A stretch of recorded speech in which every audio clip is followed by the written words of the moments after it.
पवित्र वचन या चॅनलद्वारे आपण बायबल वाचनाचा क्रम सुरू केला आहे आणि आज आपण उत्पत्ती प्रकरण 5 आदामाची वंशावळ बघणार आहोत. आदामाच्या वंशावळीची नोंद अशी आहे. देवाने मनुष्य आपल्या प्रतिरूपाचा म्हणजेच आपल्यासारखा निर्माण केला. देवाने त्यास नर व नारी असे उत्पन्न केले. देवाने त्यास ज्या दिवशी उत्पन्न केले त्याच दिवशी देवाने त्यास आशीर्वाद दिला व त्यास आदाम म्हणजेच मनुष्य हे नाव दिले. आदाम 130 वर्षाचा झाल्यानंतर त्याच्या प्रतिरूपाचा म्हणजेच हुबेहूब त्याच्यासारखा दिसणारा मुलगा त्याला झाला. त्याचे नाव त्याने शेत ठेवले. शेत जन्मल्यानंतर आदाम 800 वर्ष जगला आणि या काळात त्याला आणखीन मुलगे व मुली झाल्या. अशा रीतीने आदाम एकंदर 930 वर्ष जगला. नंतर तो मरण पावला. शेत 105 वर्षाचा झाल्यावर त्याला अनोश नावाचा मुलगा झाला. अनोशच्या जन्मानंतर शेत 807 वर्ष जगला. त्या काळात त्याला आणखीन मुलगे व मुली झाल्या. शेत एकंदर 912 वर्ष जगला व नंतर तो मरण पावला. अनोश 90 वर्षाचा झाल्यानंतर त्याला केनान नावाचा मुलगा झाला. केनान जन्मल्यानंतर अनोश 815 वर्ष जगला. त्या काळात त्याला आणखीन मुलगे व मुली झाल्या. अनोश एकंदर 905 वर्ष जगला. त्यानंतर तो मरण पावला.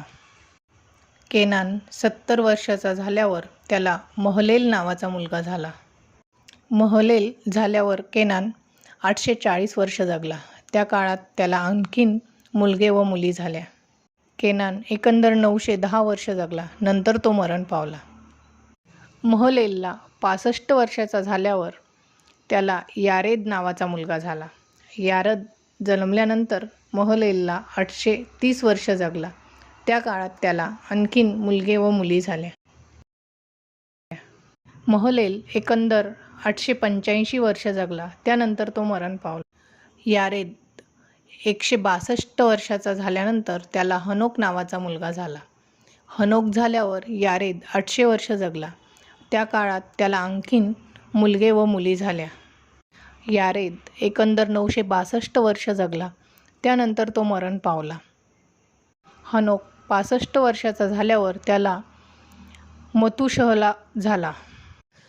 मतूशहला जन्मल्यानंतर हनोक 300 वर्ष देवाबरोबर चालला व त्याला त्या काळात आणखी मुलगे व मुली झाल्या.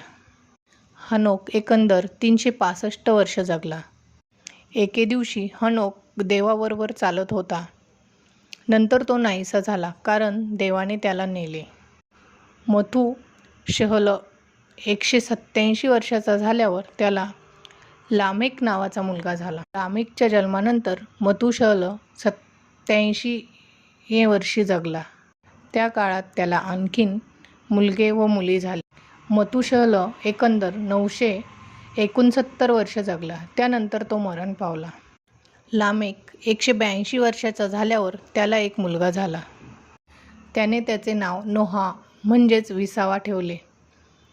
लामेक म्हणाला, देवाने भूमीला शाप दिल्यामुळे आपल्याला शेतकरी म्हणून खूप कष्ट करावे लागतात, परंतु नोहा आपल्याला विसावा देईन. नोहा झाल्यानंतर लामेक 595 वर्ष जगला. त्या काळात त्याला आणखीन मुलगे व मुली झाल्या. लामेक एकंदर 777 वर्ष जगला. नंतर तो मरण पावला.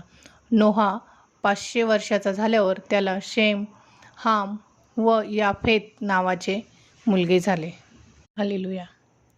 हे माझ्या स्वर्गातील पिता, हे परमेश्वरा, आजचा सुंदर दिवस तुम्हाला दाखवल्यास त्याबद्दल तुझे खूप खूप धन्यवाद. आज उद्भवणाऱ्या समस्यांना तोंड देताना मला तुझ्या सानिध्याची, मार्गदर्शनाची आणि प्रेरणेची क्षणोक्षणी गरज भासणार आहे.